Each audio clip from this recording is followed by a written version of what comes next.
नमस्कार, मी पद्मजा, राजाराणीज वर्ल्ड या आपल्या यूट्यूब चॅनलवर मी आपल्या सर्वांचं मनापासून स्वागत करते। तर चकल्या करायच्या वाळवणीच्या, तर त्यासाठी मी आधी आवरले। मी काय करते, असं जो पदार्थ करायचा असेल तर एक 10-10:30 पर्यंत आवरायचं सगळं बाकीचं, आणि मग त्यानंतर चालू करायचं। कारण हे शिजून वगैरे घ्यायचं झालं तर थोडा वेळ लागतो, 11:30 पर्यंत होईल म्हणजे पूर्ण सगळं मळून वगैरे प्रोसेस। त्यानंतर चालू केलं की 1 पर्यंत आवरतं आपलं, असं मी करते। इथे मी तांदळाचं जे पीठ घेतलेलं आहे ते काय केलंय, तांदूळ मी धुवून सावलीतच वाळवलेले आहेत आणि गिरणीवरून असं बारीक अगदी दळून आणलेलं आहे। असं हे एक भांडं मी पीठ घेतले, चाळून पीठ घेतलेलं आहे। आणि यासाठी जिरे लागणार आहेत, तर जिरे घेतले, एवढे लागणार नाही आहे, त्यातले थोडे घालणार, ठेवलेत मी काढून। तर असे जिरे घ्यायचे आणि यासाठी आणखी 1-2 पदार्थ लागतात, मीठ, आणि मीठ पण मग आपण चवीनुसार घालायचं आहे। आणि हा आहे तो पापडखार, तर पापडखार दाखवते। हा ना पापडखार मला जेव्हा मी दुकानातून घेतला तेव्हा तो असा अख्खा त्यांच्याकडे बॉक्स होता, त्यामुळे अख्खा असं मिळाला। काही वेळेला काय होतं, चुरा वगैरे असा असतो त्याचा, तो मिळतो, त्यामुळे काहींच्या लक्षातही येत नाही। तर असा हा पापडखार असतो, तो दाखवते म्हणजे काहींच्या लक्षात येईल की कसा असतो। तर असा पापडखार असतो आणि हा त्याचा चुरा, कारण 1-2 पदार्थ आपण केलेत त्यासाठी लागला, तेव्हा मी काढलेला होता तो, त्यामुळे हा चुरा आहे, हा डब्यात आहे तो। तर असा हा पापडखार, आणि हिंग आपण जरा टाकला तरी चालतो, चवीला छान होतात चकल्या। तर असं पीठ वगैरे हे चाळून सगळं घेतलेलं आहे, साहित्य सगळं घेतलेलं आहे मी, आणि आता आपण चालू करणार आहोत। तर ही चकली चटकन होतेही, आणि एकटी असेल तरी काही येत नाही। घरातच मी वाळवते, ही 1 दिवस घरात वाळवते आणि दुसऱ्या दिवशी उन्हात मग ठेवते, आणि एखादा अर्धा दिवस ठेवला पुन्हा बास होते। 1 दिवस वाळवल्यावर छान फुलायला चालू होतात। तर आता आपण चालू करूया।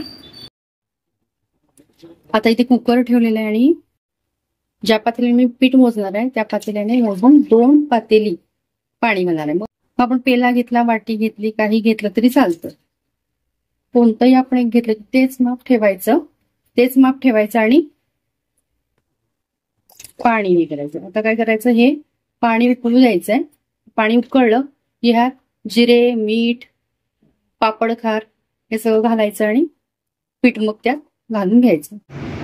इथे मी पाण्याला उकळल्यावर काय केलं, पापडखार, जिरे, मीठ घातलं आणि गॅस बंद केला आणि पीठ घालून घेतलं, असं एकसारखं सगळीकडे केलं पीठ, आणि आता गॅस बारीक लावून ठेवलं। आता अशी उकळी यायला लागली, अशी उकळी फुटली की असं एक लाटणं घ्यायचं आणि लाटण्याने सगळ्या पिठाला ते सगळं पीठ खालीवर करायचं, म्हणजे ती गरम उकड सगळ्या पिठाला लागेल।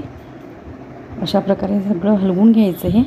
हे सगळं असं पीठ हलवून व्यवस्थित झालं की कुकरला 1 शिट्टी देऊन घ्यायची आणि गॅस लो ठेवायचा। कुकरची शिट्टी झाल्यानंतर कुकर जर असा कोमट आहे आणि उघडून बघितले, आता पीठ बघते तर पीठ व्यवस्थित शिजलेलं आहे।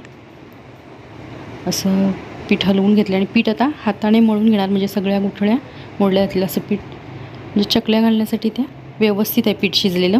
तर असं हे मळून घेते पीठ, म्हणजे सगळ्या गुठळ्या काय असतील तर त्या मोडून जातील, आणि ह्या चकल्या टेस्टला अगदी छान लागतात, मस्तच लागतात। थोड्या करून बघायला हरकत नाही, तुम्ही जर कधी केला नसेल तर याप्रमाणे थोड्या करून बघा आधी, म्हणजे टेस्टला खूप छान होतात। तर माझं पीठ मळून होत आलेलं आहे। आता पीठ मळून झाल्यावर काय करायचं, चकलीच्या साच्यात मळलेलं पीठ भरायचं आणि चकल्या आपण पाडून घ्यायच्या। तर अशा प्रकारे आपल्याला पाहिजे त्या आकारात चकल्या पाडायच्या। मी छोटे छोटे पाडते, म्हणजे माझ्याकडे ऊन जास्त येत नाही, मग मी आता सावलीत आजच्या दिवस हे करून दुसऱ्या दिवशी बाहेर वाळवणार आहे, त्यामुळे छोट्या छोट्या म्हणजे चटकन वाळतील, त्यासाठी अशा ह्या एवढ्या चकल्या आणि दुसऱ्या थोड्या ताटात घातल्या। आता आज ह्या घरात वाळवते आणि उद्या काय करते, उन्हात ठेवते, आणि उन्हात वाळल्या की मग तुम्हाला मी तळून दाखवते। तर फार छान चकल्या होतात आणि वेळ लागत नाही। तर तांदळाच्या चकल्या करून झालेल्या आहेत, तर उद्या मी उन्हात ठेवणार म्हणून सांगितलं, कारण आत्ताच माझ्या करून झालेल्या आहेत आणि उद्या मी त्या वाळवते आणि मगच तळून दाखवते। ती जी क्लिप असेल ती उद्याची असेल, नंतर लावते ती, आणि ही क्लिप जोडली जाईल। तर या चकल्यांना वेळ लागत नाही, होऊन जातात पटकन। मिरची पूड किंवा हिरवी मिरची वगैरे काय घातलेली नाही, जर आपल्याला घालायची असेल तर घातली तरी चालते, मी घातलेली नाही, कारण पोह्याच्या पापडाला ऑलरेडी घातलेली आहे मी, हे असंच करू आपण। तर आजचा व्हिडिओ आवडल्यास नक्की लाईक, शेअर आणि आपल्या चॅनलवर नवीनच हा व्हिडिओ पाहत असल्यास प्लीज सबस्क्राईब करा, किंवा अजूनही आपल्या युट्यूब चॅनलला सबस्क्राईब केलं नसल्यास प्लीज सबस्क्राईब करा. पुन्हा भेटू अशाच एका नवीन व्हिडिओ सोबत. तोपर्यंत नमस्कार.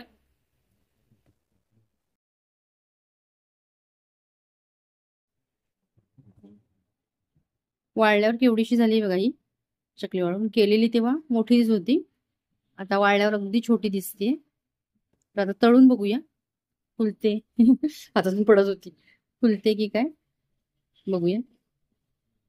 चल, इथे मी कढईत तेल तापून घेतलं आणि त्यात आता चकली टाकून बघूया कशी फुलते, काय काय होते. छानपैकी फुलते, कारण अगदी साईज छोटी दिसत होती तर ती डब्बल झालेली आहे चकलीची साईज. आणि कुरकुरीतही झालेली असणार, कारण साईजवरून लक्षात येतं. तर दुसरी एक तळून बघूया. तर दुसरी छान फुलली आहे. आता आपण साईज बघूया, वाळलेली ती आणि ही तळलेली किती साईजमध्ये फरक आहे. तर तळलेली चकली डब्बल फुलते